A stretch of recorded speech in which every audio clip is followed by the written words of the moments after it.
Video के लिए मैंने पूरे दिन से मेहनत की है, पूरे दिन से जो तैयारी आपके लिए की है, जो प्लानिंग आपके लिए की है, और आपके पास अगर उसको पूरा देखने के लिए टाइम नहीं है तो फिर आप सब इंस्पेक्टर तो शायद नहीं बन सकते। क्योंकि समय तो दोस्तों देना पड़ेगा, समय तो आपको निकालना पड़ेगा। और समय नहीं है आपके पास, इतना भी समय नहीं है तो फिर आप पढ़ाई भी नहीं कर पाएंगे, फिर आप पक्के आलसी आदमी है। और आलसी आदमी दोस्तों हमेशा बहाने बनाता है, हमेशा ये सोचता है कि अब क्या हो सकता है, अब क्या हो सकता है, अब मेरे पास क्या बहाना हो सकता है, अब मेरे पास क्या बहाना हो सकता है। और आलसी आदमी को सिर्फ वही मिलता है जो मेहनत करने वाले छोड़ देते हैं। आपको अब शामिल होना है मेहनत करने वालों में या आलसी बनना है। नमस्कार दोस्तों, मैं Ranveer Chaudhary, retired assistant commandant CRPF. पूरी प्लानिंग के बारे में बात करेंगे अपन। 60 दिन में आपकी क्या रणनीति होनी चाहिए, आपको तैयारी अब कैसे शुरू करनी है, और जो एग्जाम डेट आपकी डिक्लेयर हुई है उससे आपको बिना डरे और कैसे मैक्सिमम मार्क्स, कैसे अधिकतम स्कोर करना है, इन सारी चीजों पे मैं चर्चा करूंगा। जो बच्चे पहली बार चैनल पे हैं वो चैनल को सब्सक्राइब कर सकते हैं। जो बच्चे नियमित रूप से मेरे स्टूडेंट हैं, जो लगातार मुझे फॉलो करते हैं, वो एक बार वीडियो को लाइक करिए और दोस्तों पूरा देखिए। देखिए, हमारे अंदर एक सबसे बड़ी कमी ये होती है, हम चीजों के बारे में पता ज्यादा करते हैं और उन पे काम कम करते हैं। साथ ही दोस्तों, जो बच्चे पहली बार मुझे सुन रहे हैं, पहली बार ये वीडियो देख रहे हैं, वो मेरी पुरानी क्लासेस जरूर देख लें। ये 28वीं क्लास है, इससे पहले 27 क्लास डिस्क्रिप्शन में लगी हुई है, प्लेलिस्ट में आपको मिल जाएंगी। वो क्लासें आप जरूर देख लें। एक बार अपनी पढ़ाई में नया जोश लाने के लिए, नई एनर्जी लाने के लिए, जिस गति से आप अब तक तैयारी कर रहे थे, एग्जाम डेट अब तक आपके पास नहीं थी, तो जो स्पीड आपकी अब तक थी उसको अब रिवाइज करने की जरूरत है, उस पर अब दोबारा मंथन करने की जरूरत है। उसमें क्या क्या चेंज हमें करने पड़ेंगे, किस तरह से हमें प्लानिंग करनी पड़ेगी, वो सारा करेंगे, तभी आप फाइनल तक पहुंच पाएंगे। अब तक चाहे आप तैयारी कर रहे थे चाहे नहीं कर रहे थे, दोनों ही तरह के बच्चों के लिए आज का वीडियो बहुत इंपॉर्टेंट होगा। जो बच्चे नियमित रूप से अब तक पढ़ाई कर रहे थे, अब उनको टाइम बढ़ाने की जरूरत है। अब जिस स्पीड से, जिस प्लान से वो पहले तैयारी कर रहे थे, उस प्लान को चेंज करने की जरूरत है। क्योंकि अभी तक हम इस तरह से पढ़ाई कर रहे थे कि हमें एग्जाम पता नहीं कब होगा, बट अब जब एग्जाम का डेट है तो अब हमें उसमें प्लान करना पड़ेगा। अब हमें उसमें ये 60 दिन की रणनीति अपनानी पड़ेगी, इसके अनुसार चलना पड़ेगा। और जिन बच्चों ने शुरुआत नहीं की है उनके लिए भी ये बहुत अच्छा मौका है। अभी भी आप अगर एक नए सिरे से शुरुआत करते हो तो आराम से अच्छा कर सकते हो, अच्छा स्कोर कर सकते हो। और दोस्तों, 60 दिन का टाइम है, बहुत टाइम है भी, इसमें आपको डरने की जरूरत नहीं है कि बहुत कम टाइम है, बहुत जल्दी एग्जाम डेट आ गई। तो अभी भी टाइम है आपके पास। और मैंने कल भी एक वीडियो में बताया था, और उस वीडियो को आपने इतना प्यार दिया उसके लिए आपका बहुत बहुत धन्यवाद। कि जो जोश कल आप में था वो आज नहीं है, जो आज रहेगा वो कल नहीं रहेगा। और कुछ बच्चे तो 2-3 दिन में ऐसे नॉर्मल हो जाएंगे कि एग्जाम तक भी उनको पता नहीं चलेगा। आना जो पेपर था 2016 का, जो एग्जाम हुआ है, उस एग्जाम के पेपर्स को आपको स्टडी करना है सबसे पहले। उससे क्या होगा कि आपको यह अंदाजा लगेगा कि मुझे कहां ज्यादा मेहनत करने की जरूरत है, कौन सा पार्ट मुझे ज्यादा पढ़ने की जरूरत है, जहां मैं आसानी से स्कोर कर सकूं। तो पुराने पेपर के लिए मैं आपको एक बार पुनः दिखा देता हूं कि क्या स्टडी का प्लान है, कैसे क्वेश्चंस, कितने कितने क्वेश्चन किस किस टॉपिक से पूछे गए हैं। जिसमें मैंने पेपर आपका सेकंड लिया है, जो सबसे लेंथी जिसका सिलेबस है। और थोड़ा सा प्रोसेस के बारे में भी दोस्तों आप जान लीजिए, प्रोसेस क्या रहता है पूरा, ये भी आपको समझने की जरूरत है। 2 पेपर होंगे, दोनों एक ही दिन होंगे, 100 क्वेश्चन दोनों में होंगे। जो फर्स्ट पेपर है वो हिंदी का होगा, और वो सिर्फ हिंदी में ही होता है। एक बच्चे ने कल पूछा, सर हिंदी का पेपर क्या हिंदी में ही होगा? तो लैंग्वेज का पेपर हमेशा लैंग्वेज में ही होता है। इंग्लिश का है तो वो इंग्लिश में ही होगा, हिंदी में है तो वो सिर्फ हिंदी में होगा। जो दूसरा पेपर आपका है, जो आपका सेकंड पेपर है, वो आपका बोथ लैंग्वेज में होगा, हिंदी और इंग्लिश दोनों में होगा। दोनों ही पेपर ऑब्जेक्टिव टाइप होंगे। इसमें ऑनलाइन होंगी एग्जाम या ऑफलाइन होगी ये भी अभी तक कोई पता नहीं है। जो नोटिफिकेशन आया उसमें दोनों चीज दी हुई है कि आपकी वस्तुनिष्ठ परीक्षा, ऑब्जेक्टिव टाइप एग्जाम, ऑफलाइन या ऑनलाइन हो सकती है। ऑप्शन ऑब्लिक लगा हुआ है दोनों के बीच में, तो कैसे भी कराई जा सकती है, बट ऑब्जेक्टिव होगी। नेगेटिव मार्किंग होगी, 1/3 होगी। और दोनों ही पेपर के अंदर दोस्तों 36% मार्क्स अलग अलग लाना जरूरी है। यह चीज बहुत इंपॉर्टेंट है। 36% मार्क्स जब तक आप क्रॉस नहीं करोगे तब तक आप पास नहीं हो पाएंगे। चाहे एक पेपर में आपका कितने भी अच्छा अंक है, कितना भी अच्छा स्कोर आपने किया है, बट दोनों पेपर में जब तक 36 और टोटल दोनों में मिला के 40% मार्क्स नहीं होंगे तब तक आप अगले वाले स्टेज के लिए क्लियर नहीं कर पाएंगे। इसके बाद आपका रिटन एग्जाम जब होगा उसमें 20 गुना बच्चों को लगभग फिजिकल के लिए कॉल किया जाता है। फिजिकल है वो आपका 100 नंबर का होगा। 3 इवेंट होते हैं, फिजिकल वाले वीडियो काफी डिस्क्रिप्शन में लगे हुए हैं। अभी सिर्फ इतना समझना है कि जो फिजिकल आपका होगा वो 100 नंबर का होगा और उसमें 50 अंक लाने अनिवार्य हैं। और जब फिजिकल आप क्वालिफाई कर जाते हैं, 50 से ज्यादा नंबर आपके आ जाते हैं फिजिकल के अंदर, उसके बाद आपको इंटरव्यू के लिए एक मेरिट बनती है और उसके अंदर शामिल होंगे 400 नंबर आपके रिटर्न एग्जाम के, 100 नंबर आपके फिजिकल के, और उससे लगभग 3 गुना बच्चों को इंटरव्यू के लिए कॉल किया जाता है। जब आपका इंटरव्यू हो जाता है उसके बाद सिर्फ 400 नंबर का रिटर्न और 50 नंबर का इंटरव्यू, और ये मिला के फाइनल मेरिट बनती है। तो ये पूरा प्रोसेस है, ये आपके दिमाग में होना चाहिए। और ये सारी चीजें दोस्तों आपको इसलिए बता रहा हूं, हो सकता है कि आपको पहले से पता हो, बट आपकी माइंड को एकदम मैं एक ही दिशा में तैयार करना चाहता हूं। आपको एक ही चीज सिर्फ दिखाई दे कि मुझे तो सब इंस्पेक्टर बनना है, और आगे तक की जब तक चीजें क्लियर नहीं होंगी तब तक आपको मेहनत करने का मन नहीं करेगा। आपको बार बार निराशा होगी कि आगे पता नहीं क्या होगा, आगे पता नहीं क्या होगा। अभी सिर्फ हमें रिटर्न पे मेहनत करनी है। तो नियमित जो स्टडी प्लान के साथ जो करना है, उसके लिए मैं आपको सबसे पहले ये चीज दिखाना चाहता हूं कि आपका पेपर कैसे बनता है। जो सेकंड वाला पेपर है जिसमें 100 क्वेश्चंस जो आएंगे, जिसमें 36% मार्क्स लाना थोड़ा सा मुश्किल होता है। हिंदी में आराम से आप 36% मार्क्स लगभग मैक्सिमम बच्चों के आ जाते हैं स्कोर करना आपको हिंदी के अंदर। बट जो सेकंड वाला पेपर है उसके अंदर 36% मार्क्स, यानी कि 100 में से 36 क्वेश्चन सही करना जरूरी है, नेगेटिव मार्किंग काट के। तो ये थोड़ा सा मुश्किल है। जब तक आपकी 50% से ज्यादा अच्छी तैयारी नहीं है, 50 नंबर की जब तक आप अच्छी तैयारी नहीं करते हैं, तब तक 36% मार्क्स आना थोड़ा सा मुश्किल है। तो समझ लीजिए आप पहले क्वेश्चंस कहां से पूछे जाते हैं। जो पेपर सेकंड है 2016 वाली एग्जाम का, उसका एनालिसिस मैं बता रहा हूं आपको कि किस पार्ट से कितने क्वेश्चन पूछे गए हैं। इनकी संख्या ये फिक्स नहीं है। पेपर सेट करने वाला बोर्ड होता है, उस पर डिपेंड करता है कि किस पार्ट से ज्यादा क्वेश्चन लिए जाएं, किस पार्ट से कम क्वेश्चन लिए जाएं। बट ये एक आइडिया, अंदाजा है। इससे पहले जो एग्जाम्स हुई हैं उन एग्जाम्स का भी आपको इसी तरह से एनालिसिस करना है। इसके बाद आपको इनमें से एक एक पार्ट को भी एनालिसिस करना है, एक एक पार्ट के क्वेश्चंस को भी देखना है कि किस लेवल के क्वेश्चन आपके सामने आते हैं, किस लेवल के क्वेश्चन उस सब्जेक्ट में से पूछे जाते हैं, जिससे आपको अंदाजा लगेगा अपनी तैयारी का। आपको कैसी किताबें पढ़नी चाहिए, कौन सी बुक है जो ज्यादा क्वेश्चंस कवर करती है, ये दूसरों से पूछने की बजाय आपको खुद को अंदाजा लग जाएगा। ये सारी चीजें आज का ये वीडियो पूरा देखने के बाद। तो सबसे पहले है राजस्थान का इतिहास, कला संस्कृति, साहित्य, परंपरा और विरासत। 10 क्वेश्चन इसमें से पूछे गए हैं 2016 के अंदर। इसके बाद भारतीय इतिहास है, इसमें से 6 क्वेश्चन पूछे गए हैं। विश्व और भारत का भूगोल है, 7 क्वेश्चन पूछे गए हैं। राजस्थान का भूगोल है, 3 क्वेश्चन पूछे गए हैं। भारतीय संविधान, राजनीतिक प्रणाली और शासन, 12 क्वेश्चन पूछे गए हैं। राजस्थान की राजनीतिक और प्रशासनिक प्रणाली, 3 क्वेश्चन पूछे गए हैं। आर्थिक अवधारणाएं और भारतीय अर्थव्यवस्था, 10 क्वेश्चन पूछे गए हैं। राजस्थान की अर्थव्यवस्था, 5 क्वेश्चन पूछे गए हैं। विज्ञान प्रौद्योगिकी में से 15 क्वेश्चन पूछे गए हैं। तर्क और मानसिक क्षमता, मैथ्स और रीजनिंग, 10 क्वेश्चन पूछे गए हैं। और सामयिकी के 19 क्वेश्चन पूछे गए हैं करंट अफेयर्स के। इसके अलावा दोस्तों इस पेपर के बाद, इस पेपर के दौरान जो सिलेबस था उसमें थोड़ा सा चेंज हुआ है, सिर्फ 2 लाइन चेंज हुई है। सिर्फ इसके अंदर बाल एवं महिला अपराध से संबंधित 1 लाइन जुड़ी है, और उसकी वजह से 5 क्वेश्चन तक का आइडिया है कि 5 क्वेश्चन तक वेटेज उसका कुछ भी नहीं दिया गया कितना पूछा जाएगा, बट आप मान के चलिए कि 5 क्वेश्चन तक लगभग उससे पूछे जा सकते हैं, और वो एडजस्ट किए जाएंगे, किसी भी जगह वो शामिल होंगे। तो ये है एक अंदाजा। अब आपको क्या करना है, आपको सबसे पहले मेरी ये सलाह रहेगी कि आपको इनमें से वो पार्ट्स तैयार करने हैं जिसमें से आप 50 क्वेश्चन क्रॉस कर पाए, उसको पहले अच्छे से तैयार करना है। और ये सारे बच्चों के लिए अलग अलग होगा। जो साइंस के बच्चे हैं वो साइंस पे ज्यादा जोर दें, तो आर्ट साइड के बच्चे हैं जिनका सब्जेक्ट है हिस्ट्री है, ज्योग्राफी है, पॉलिटी है, वो बच्चे अपने सब्जेक्ट पे ज्यादा ध्यान दें। और बेसिक्स तो लगभग सबका ही पढ़े। बेसिक का मतलब ये होता है कि जो जनरल चीजें हैं, जो 10th या 12th की एग्जाम के लिए जो चीजें पूछी जाती हैं, कांस्टेबल लेवल में जो क्वेश्चंस आते हैं, उसको तो आपको पूरे सिलेबस को पढ़ना है, और उसमें गहराई से सिर्फ आप उन्हीं चीजों को पढ़ें जो चीजें आपका पर्सनल आपका सब्जेक्ट है जिसमें आपकी कमांड अच्छी है।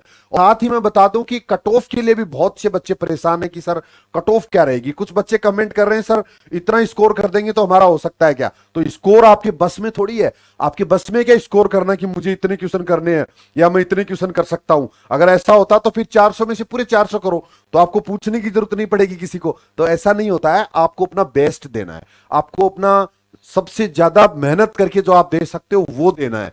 अब उसके बाद में क्या कट ऑफ रहेगी वो बाद की बात है। और कट ऑफ दोस्तों पहले कोई नहीं बता सकता।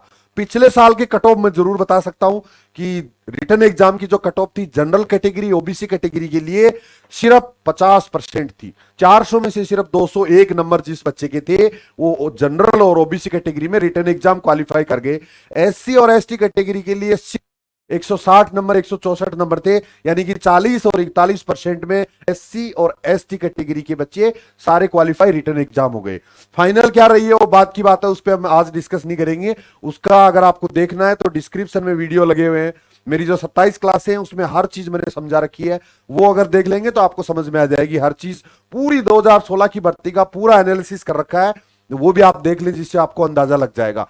और ये सारी चीजें आपको वीडियो जरूर देखनी चाहिए। मैं बता देता हूं, आप जिस पर विश्वास करते हो हर जगह वीडियो देखने की बजाय, मैं नहीं कह रहा हूं कि आप यही चैनल सिर्फ फॉलो करिए, आप कोई भी चैनल फॉलो करिए, बट उसमें जो जानकारी दी हुई होती है, जो आदमी आपको गाइड कर रहा है। अब हम 2 महीने की तैयारी के अंदर बिना गाइडेंस के नहीं कर पाएंगे, तो किसी न किसी को आपको फॉलो करना पड़ेगा। और वो फॉलो आप किसी को भी कर सकते हो। अगर यहां से आपको अच्छी जानकारी मिलती है, अगर कॉन्फिडेंस आता है तो मुझे फॉलो कर सकते हो। और ये कंडीशन है मुझे फॉलो करने की कि 27 क्लासें आपको देखनी पड़ेंगी, बड़ी क्लासें नहीं है, 15-16 मिनट की क्लासें होंगी एवरेज। तो वो टाइम आप निकालिए।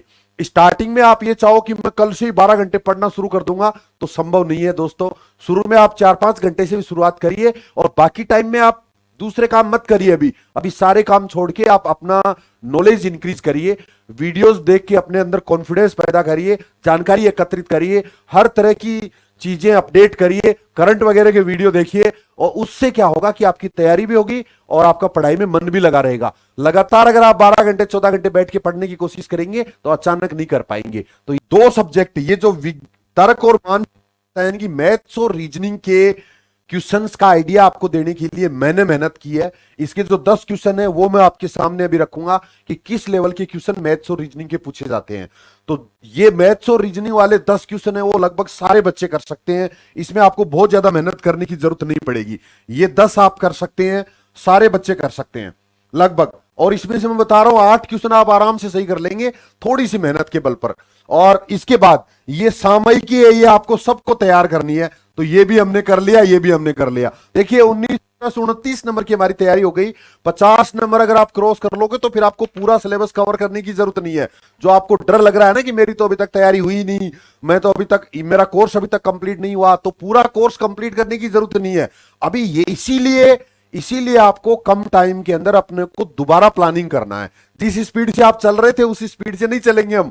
अब हम कुछ चीजें छोड़ेंगे और वो बच्चे दोस्तों ज्यादा सफल होते हैं जो ये चीज डिसाइड कर पाते हैं कि क्या मुझे छोड़ना है, मुझे कौन से टॉपिक्स छोड़ने हैं, मुझे कौन सा पार्ट छोड़ना है। 100% कोर्स कवर करने के चक्कर में आप जो अच्छा आपका सब्जेक्ट है उसको भी आप नहीं देख पाएंगे, उसका भी आप रिवीजन नहीं कर पाएंगे। तो हमें यह पता होना चाहिए कि मुझे क्या नहीं पढ़ना है, क्या पढ़ना है। ये चीज तो सबको पता है कि ये सारा पढ़ना है, बट क्या नहीं पढ़ना है ये आपको डिसाइड करना है।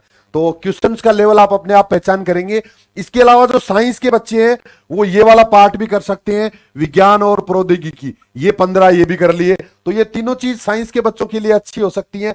इसके बाद अगर आप ऊपर वाली चीजों के अंदर से कौन सी चीजों को शामिल करना चाहेंगे, 2 या 3 पार्ट अगर आप कवर कर लेंगे तो आप आराम से कर सकते हैं। जैसे पॉलिटी थोड़ा सा आसान सब्जेक्ट है, अगर साइंस के बच्चे आप तो हिस्ट्री ज्योग्राफी दोनों को स्किप कर सकते हैं। एडवांस लेवल है, उसको बेसिक लेवल तो करना पड़ेगा क्योंकि बेसिक लेवल में से कुछ क्वेश्चन पूछे जाते हैं, छोटे छोटे कुछ क्वेश्चन आ जाते हैं और वो आपका पहले से अगर आप तैयारी थोड़ी बहुत कर रहे हैं तो होगा भी। बट एडवांस गहरी मोटी किताबें, गहरी चीजें, उनके बारे में नहीं पढ़ना है। तो इसके बाद अगर मैं बात करूं पॉलिटी अगर हम शामिल कर लेते हैं एक, तो 12 क्वेश्चन ये हो गए। और उसके बाद में राजस्थान का जीके और देख लीजिए। तो आपको इकोनॉमिक्स आप स्किप कर सकते हैं। इसके अलावा हिस्ट्री और ज्योग्राफी आप स्किप कर सकते हैं, डिटेल्स नहीं पढ़ेंगे, इनके बारे में जनरल चीजें पढ़ेंगे। जनरल चीजें पढ़ने का मतलब है कि आप लूसेंट को पढ़ सकते हो, बाकी इन सब्जेक्ट के लिए मोटी किताबों को पढ़ने की जरूरत नहीं है। साइंस के बच्चों के लिए बात कर रहा हूं। राजस्थान की क्लास संस्कृति वाला ये पार्ट अगर आप कर लेते हो तो 10 और हो गए।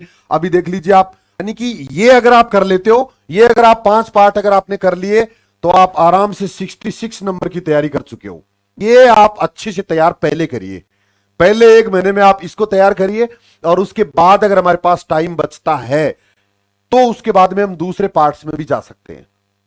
तो इस तरह से अगर आप, और ये सारा करने के लिए आपको कम से कम 10-12 घंटे की स्टडी चाहिए। 10-12 घंटे की स्टडी में कैसे आपको डिवाइड करना है ये भी मैं बताने की कोशिश करूंगा। आगे अपन बात करेंगे कि इसको कैसे डिवाइड करना है। ये सिर्फ एक पेपर की बात है, अब वो आपकी योग्यता है कि आप कैसे तैयार करते हैं। आप साथ साथ 1 घंटा इसको देते हैं, 1 घंटा इसको देते हैं, 1 घंटा इसको देते हैं, 1 घंटा इसको, 1 घंटा इसको, 5 घंटे के अंदर आप 5 पार्ट डेली पढ़ सकते हैं। या आप ऐसे भी कर सकते हैं कि कोई से 2 पार्ट या 3 पार्ट आप पहले पढ़ लीजिए, उसके बाद में दूसरे पढ़ लीजिए। सेम इसी तरह से आपको जो पहला पेपर है हिंदी वाला, उसमें भी कम से कम 4-5 घंटे डेली देने की जरूरत पड़ेगी। जितना आपने पहले पढ़ लिया बहुत अच्छी बात है, अगर शुरुआत भी नहीं की है तो हिंदी पार्ट को आप अभी भी अच्छा कर सकते हैं। 2 महीने का टाइम काफी होता है हिंदी। अगर इंग्लिश मीडियम आपका रहा है पढ़ाई के दौरान इसी असुविधा हो सकती है, बट अगर हिंदी मीडियम, हिंदी माध्यम से अगर आपने पढ़ाई की है तो आप आराम से हिंदी को भी अच्छा कर सकते हैं। लेकिन 4-5 घंटे की स्टडी आपको देनी पड़ेगी अगर इससे पहले आपने नहीं दी है तो। अब जो आर्ट्स और कॉमर्स के जो बच्चे हैं वो अपनी स्टडी का प्लान इस तरह कर सकते हैं, जैसे आपने रख लिया सामयिकी तो सबको करना है क्योंकि बहुत बड़ा पार्ट है, 19 क्वेश्चन है इसके, और ये बहुत बड़ा पार्ट कवर करता है। इसके बाद में तर्क और मानसिक योग्यता है, मैथ्स और रीजनिंग, ये भी आपको करना पड़ेगा। बहुत इजी क्वेश्चन मैं भी आपको दिखाऊंगा इसके क्वेश्चंस। इसके बाद में ये साइंस वाला पार्ट अगर आपका कमजोर है तो ये 15 क्वेश्चन आप छोड़ सकते हो, और इसकी बजाय आप ऊपर वाले पार्ट्स में जो आपका हिस्ट्री ज्योग्राफी उसको कवर करिए। आप ये 10 आराम से कर सकते हो। राजस्थान वाले हिस्ट्री आप कर सकते हो, ये ज्योग्राफी आप कर सकते हो, राजस्थान का भूगोल आप कर सकते हो, और पॉलिटी तो आपको करना पड़ेगा। राजस्थान की राजनीतिक और प्रशासनिक प्रणाली आप कर सकते हो। इकोनॉमिक्स और साइंस आप छोड़ सकते हो, तो भी आपका आराम से अब काम चल सकता है। अगर हम इनको कैलकुलेट करें 60 लगभग हो गए। इसके अलावा बाल एवं महिला अपराध से संबंधित अगर 5 क्वेश्चन अगर अपन और देख लेंगे तो आराम से आपका कोई के आसपास तैयारी हो गई। ये आर्ट्स के बच्चों के लिए बता रहा हूं जिनको साइंस जो स्किप करना चाहते हैं, जो साइंस में ज्यादा मेहनत नहीं कर सकते। बट जनरल क्वेश्चन जब पेपर कैसा बनता है इस पे भी मेरी एक वीडियो अलग से है कि पेपर जब बनता है तो उसमें जनरल क्वेश्चन भी आते हैं। ऐसा नहीं कि साइंस के अंदर फिर आप कुछ भी नहीं कर पाओगे। आप इन पार्ट्स को एक बार अच्छा तैयार कर लो, उसके बाद में अगर एक्स्ट्रा टाइम बचेगा तो हम जनरल चीजें साइंस की भी देख सकते हैं। एक ही किताब, अगर लूसेंट वाली किताब भी अगर आप जनरल पढ़ लोगे तो काफी क्वेश्चन उसमें से स्कोर अच्छा कर सकते हो आप। तो इस तरह से दोस्तों आपको अभी प्लानिंग करनी है।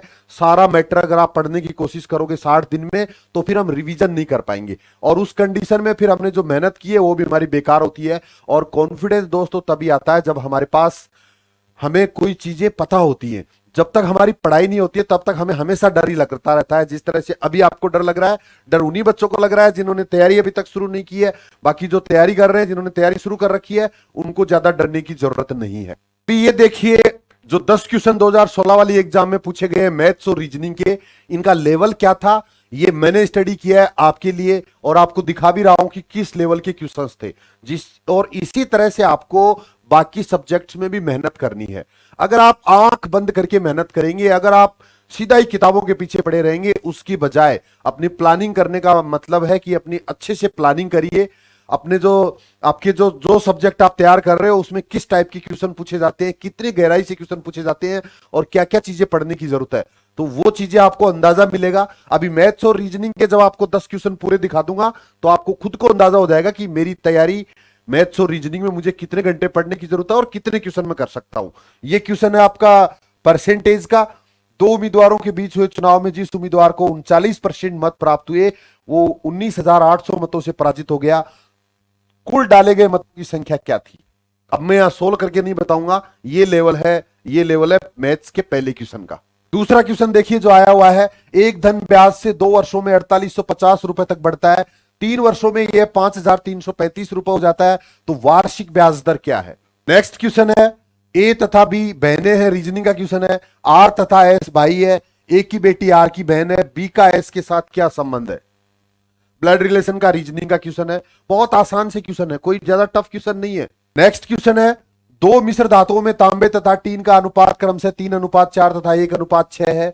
यदि प्रथम मिश्र धातु से 7 किलोग्राम, दूसरे मिश्र धातु से 21 किलोग्राम मिलाकर एक नई मिश्र धातु बनाई जाती है, तो नई मिश्र धातु में तांबे तथा टीन का अनुपात क्या होगा। अगला क्वेश्चन है पाई चार्ट का, और ये जो क्वेश्चन लिए गए हैं ये सिलेबस के अकॉर्डिंग ही है। अगर आप सिलेबस देखोगे तो उसमें यही टॉपिक्स दिए हुए हैं और इन्हीं टॉपिक से क्वेश्चन पूछे गए हैं। पाई चार्ट का क्वेश्चन है, ये परसेंटेज बेस्ड है, और चार्ट बनाना अगर आपको आता है, ये अगर आपको समझ में आ गया तो 1 सेकंड भी नहीं लगेगी आपको ये क्वेश्चन हल करने में। नेक्स्ट क्वेश्चन देखिए, सिर्फ कोडिंग डिकोडिंग का क्वेश्चन है, रीजनिंग का क्वेश्चन है, आसान सा है, सिर्फ कोड डिकोड करना है, आराम से आप कर सकते हो। नेक्स्ट जो क्वेश्चन है, नीचे दिए गए चित्र में त्रिभुजों तथा आयतों की संख्या का कितना अंतर है। इसमें त्रिभुज कितने बने हुए हैं और आयत कितने बने हुए हैं, दोनों की संख्या ज्ञात करना है और उसके बाद में उनका अंतर बताना है। आराम से कर सकते हो, बिल्कुल कांस्टेबल लेवल का एग्जाम के क्वेश्चन नहीं है। जो क्वेश्चन मैथ्स और रीजनिंग में है ये 10th बेस है। आराम से, जनरल डरने की जरूरत नहीं। जनरल अगर 10-10 टॉपिक है मैथ्स और रीजनिंग में, वो अगर आपने कर लिए और टॉपिक्स के नाम दिए हुए हैं सिलेबस में कि इन इन टॉपिक्स से क्वेश्चन पूछे जाएंगे और इन्हीं उन्हीं टॉपिक से पूछे गए हैं, तो आपको बिल्कुल परेशान नहीं होना है। 10-10 टॉपिक मैथ्स और रीजनिंग के आराम से तैयार करते ही 10 क्वेश्चन आपके तैयार हो गए। अगला देखिए, कथन और निष्कर्ष का क्वेश्चन है। रीजनिंग का टॉपिक है ये, कथन एवं निष्कर्ष, और उसका है कौन सा कथन सही है कौन सा कथन गलत है। ये भी दोस्तों कथन एवं निष्कर्ष का है, 2 क्वेश्चन दिए हुए हैं, इसमें थोड़ा सा अंतर है, बाकी लगभग उससे मिलता जुलता क्वेश्चन ही है। कथन एवं निष्कर्ष रीजनिंग का टॉपिक, और ये सीरीज का क्वेश्चन है रीजनिंग में, कि एक श्रृंखला दी हुई है 15, 35, 77, 143। इसमें आगे वाला अंक क्या आएगा, इन चारों में से ढूंढना है। तो ये दोस्तों मैंने आपको क्वेश्चंस का लेवल दिखा दिया। मैथ्स और रीजनिंग के जो 5-5 क्वेश्चन पूछे गए हैं पिछली बार, उनका लेवल मैंने बता दिया आपको कैसा लेवल था। सेम इतनी मेहनत आपको हर सब्जेक्ट में आपको खुद को करनी है। ये मेरी तरफ से आपको होमवर्क रहेगा कि आप साइंस के क्वेश्चंस को भी ऐसे ही विश्लेषण करिए कि साइंस के किस किस टॉपिक से ज्यादा प्रश्न पूछे जाते हैं और क्या उनका लेवल रहता है, कितनी पढ़ाई करने की जरूरत है और कौन सी बुक उनको कवर करती है। इसी तरह से करंट के क्वेश्चन पे मेहनत करिए, इसी तरह से हिस्ट्री, ज्योग्राफी, पॉलिटी, जो भी सब्जेक्ट आप तैयार कर रहे हो उसके क्वेश्चंस पे ऐसे ही मेहनत करिए। और ये सिर्फ मैंने 1 साल का बताया है, एक एग्जाम का बताया है। इससे पहले वाली एग्जाम से भी तुलना करिए, पिछली बार, इससे पहले वाली बार जो एग्जाम हुई थी उसमें कैसे क्वेश्चन थे। सेम इसी तरह से हिंदी पर भी आपको खुद को मेहनत करनी पड़ेगी, तभी आपको अपने लेवल का और एग्जाम के लेवल में आपको एडजस्टमेंट करना है। आप कितने पढ़े हुए हैं, कितना आपका आईक्यू है, वो सारी चीजें आप कर पाएंगे। ये मेरे बताने से नहीं होगा, मैं सिर्फ आपको गाइड कर सकता हूं जो मैंने आपको करने की कोशिश की है।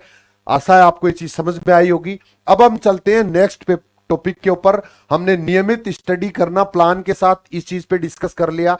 इसके बाद पुराने पेपर का हमने विश्लेषण भी देख लिया कि पुराने पेपर का विश्लेषण कैसे करना है। इसके बाद स्टडी मटेरियल कम रखें। स्टडी मटेरियल कम रखने का मतलब है कि अभी तक हो सकता है एग्जाम की कोई डेट नहीं थी तो आपने कितनी किताबें आपने खरीद के रख ली होंगी और उनमें से आप पढ़ाई भी कर रहे होंगे।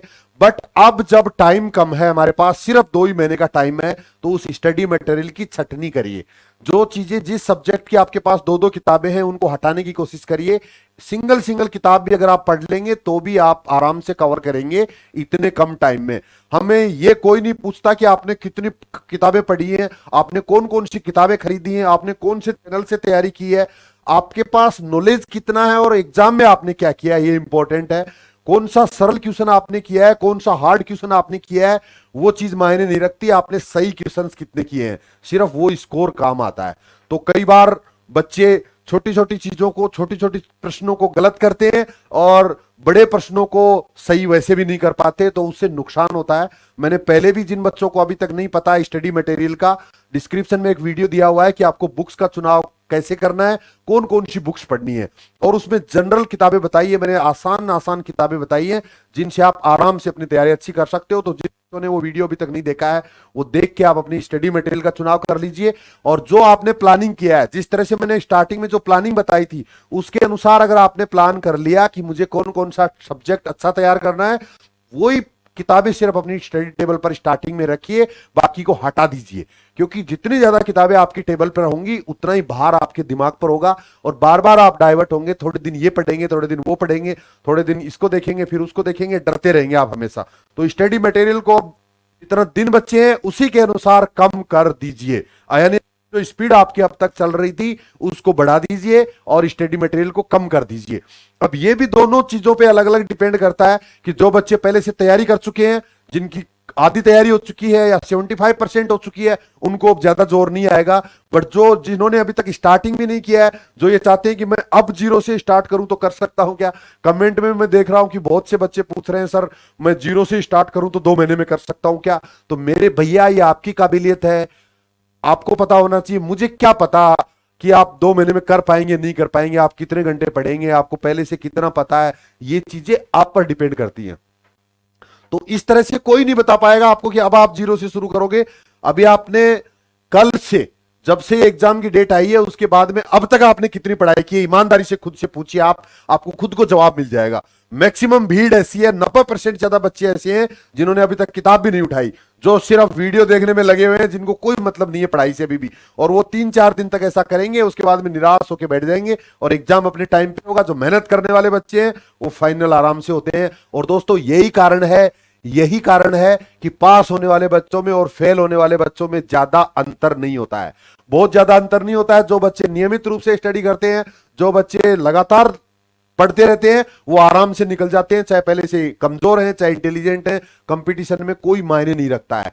तो आपने भी अगर अभी तक भी तैयारी शुरू नहीं की है तो अभी भी कर दीजिए। तो स्टडी मटेरियल आपको कम करना है पहले से, और जिसने अभी तक नहीं शुरू किया है वो वीडियो देख के स्टडी मटेरियल अपना कलेक्ट कर ले, उसके बाद पढ़ाई शुरू करें। इसके बाद दोस्तों बहुत ही इंपॉर्टेंट, सारे पॉइंट की बजाय सबसे इंपॉर्टेंट, कि रिवीजन पे आपको ज्यादा जोर देना है। रिवीजन का मतलब जितनी चीजें आपने अब तक पढ़ रखी हैं उनको फटाफट रिवाइज करिए। और आगे भी जब आप पढ़ते जाओगे, जैसे आज आपने जो पढ़ा उसमें से 25% टाइम आपको डेली रिवीजन पे रखना है। 75% अगर आपने आज नई चीजें पढ़ी हैं तो 25% टाइम आपको रिवीजन पे देना है, और ये रिवीजन का टाइम धीरे धीरे बढ़ाते जाना है। जैसे जैसे हम एग्जाम के नजदीक जाएंगे वैसे वैसे नई चीजें कम पढ़नी है, रिवीजन ज्यादा करना है, रिवाइज ज्यादा करना है। आपने अगर नोट्स बनाए हैं पहले से तो उन नोट्स को रिवाइज करिए फटाफट, सारी चीजों को डेली रिवाइज करिए। हमने कल जो पढ़ा था उसको आधे घंटे में रिवाइज करिए, फिर नई चीजें पढ़िए। अगले दिन जाते हो फिर पहले वाली रिवाइज करिए, और इसी तरह से 6 दिन लगातार पढ़ाई करिए, मंडे टू सैटरडे तक, और संडे अपना रिवीजन के लिए रखिए। जितना आपने 6 दिन में पढ़ा है उसको संडे को फिर रिवाइज करिए। तो डेली भी रिवीजन करना है और सप्ताह में 1 दिन भी रिवीजन करना है। इसी तरह से 1 मंथ जब आपका हो जाता है तो फिर 2 दिन रिवीजन के लिए रखिए कि इस पूरे महीने में मैंने कितनी तैयारी कर ली। और लास्ट के 4-5 दिन जब एग्जाम में से बचते हैं तो उस समय आपको पूरा टाइम रिवीजन पे ही देना है, नई चीजें नहीं पढ़ना है। इसके बाद दोस्तों एक और बहुत इंपॉर्टेंट चीज, कि रोज एक प्रश्न की तैयारी करनी है। 60 दिन के अंदर 60 नए क्वेश्चंस की तैयारी करनी है। और ये कैसे करनी है ये चीज भी आप समझ लीजिए। रोज एक प्रश्न की तैयारी करने का मतलब ये है कि आप डेली टारगेट करिए कि आज मुझे हिंदी के अंदर अगर किसी टॉपिक के अंदर से 5 क्वेश्चन आते हैं तो उसको 5 दिन में पूरा तैयार कर लीजिए। तो 1 दिन में आपका 1 क्वेश्चन तैयार हो गया। अगर किसी टॉपिक के अंदर से 2 क्वेश्चन पूछे जाते हैं तो 2 दिन में उसको पूरा तैयार कर दीजिए। किसी टॉपिक में से 1 ही क्वेश्चन पूछा जाता है तो 1 दिन में उसको पूरा पढ़िए। तो अर्थात डेली आपको फर्स्ट पेपर में भी 1 क्वेश्चन की तैयारी करनी है और सेकंड पेपर में भी 1 क्वेश्चन की डेली तैयारी करनी है। जीके वाला जो पार्ट है उसमें भी अगर मान लो 15 क्वेश्चन किसी पार्ट में से पूछे जाते हैं, 15 क्वेश्चन, तो उसको 15 दिन में आपको पूरी तरह तैयार करना है। रोज इंक्रीज करना है 1-1 क्वेश्चन की तैयारी। 60 दिन में आपको 60 क्वेश्चन की तैयारी करनी है। नई और पुरानी जो आपकी तैयारी है वो मिलाएंगे तो आराम से आपकी पूरी तैयारी हो जाएगी। ये टारगेट आपको अब रखना है, रोज एक प्रश्न की तैयारी करने का। तो ये हो गई दोस्तों पूरी रणनीति अपनी, पूरा प्लान अपना। 60 दिन की अपनी पूरी प्लानिंग मैंने बता दी कि 60 दिन में आपको कैसे तैयारी करनी है। हर चीज मैंने शामिल करने की कोशिश की है। अगर फिर भी आपके मन में कोई डाउट है तो कमेंट करके पूछ सकते हो मुझे। साथ में नंबर दिया हुआ होगा एकेडमी का एक नीचे कहीं, वहां से आप एकेडमी के नंबर पे कॉल भी कर सकते हैं। और हमारे साथ अगर आप ऑनलाइन या ऑफलाइन तैयारी करना चाहते हैं तो स्वागत है आपका। ऑफलाइन के अंदर बहुत जल्दी शायद कोचिंग जैसे ही शुरू होंगी, उसके बाद में हॉस्टल फैसिलिटी है गर्ल्स एंड बॉयज दोनों के लिए। और यहां जयपुर आके भी आप एकेडमी में आके भी तैयारी कर सकते हैं। और जो बच्चे जयपुर का खर्चा वहन नहीं कर सकते वो बच्चे ऑनलाइन तैयारी भी कर सकते हैं। ऑनलाइन में भी एप्लीकेशन है रिम डिफेंस एकेडमी ऐप, और वो डाउनलोड करके आप आराम से मामूली सी फीस पे करके आप आराम से उसमें अपनी ऑनलाइन तैयारी हमारे साथ कर सकते हैं। बहुत अच्छी फैकल्टी के द्वारा आपको सारी क्लासें बैलेंस मिलेंगे। आपको जितना मैटर आपके लिए पर्याप्त है उतना ही मैटर हमने किया है, बहुत ज्यादा एक्स्ट्रा क्लासेस उसमें नहीं रखी है। सिर्फ वही मैटर जहां से क्वेश्चन ज्यादा पूछे जाते हैं वही चीजें हमने तैयार करवाई है। साथ ही जो बच्चे अगर ऑनलाइन भी तैयारी नहीं कर सकते तो यूट्यूब पे भी हम आपके लिए बहुत जल्दी क्लासेस शुरू करेंगे, जिसमें हिंदी की टेस्ट सीरीज हो सकती है और रीजनिंग की, जनरल साइंस की ये सीरीज चल रही है, वो क्वेश्चन वो सीरीज देख के भी आप अपनी तैयारी को बेहतर बना सकते हैं। और दोस्तों सेल्फ स्टडी भी आप कर सकते हैं। अगर आप किसी भी तरह से अगर आप कोई सहयोग नहीं ले सकते, आर्थिक रूप से आप इतने कमजोर हैं, तो आप सेल्फ स्टडी भी कर सकते हैं, उसमें भी आप अच्छा स्कोर कर सकते हैं। और मैं आपको हर चीज बताने के लिए बहुत जल्दी दूसरे एक नए वीडियो के साथ, जो चीजें और रह गई और छूट गई वो चीजें हम नए वीडियो में कवर करेंगे। इतनी देर पूरा वीडियो देखने के लिए आप सबका बहुत बहुत धन्यवाद। अब तक भी अगर आपने चैनल को सब्सक्राइब नहीं किया है तो सब इंस्पेक्टर के अलावा डिफेंस की किसी भी तरह की तैयारी करने के लिए भी आप चैनल को सब्सक्राइब कर सकते हैं। आज के लिए इतना ही। जय हिंद, थैंक यू, धन्यवाद। रिम डिफेंस एकेडमी की अनुभवी टीम के साथ अपनी तैयारी को बेहतर बनाने के लिए अभी डाउनलोड करें प्ले स्टोर से रिम डिफेंस एकेडमी ऐप।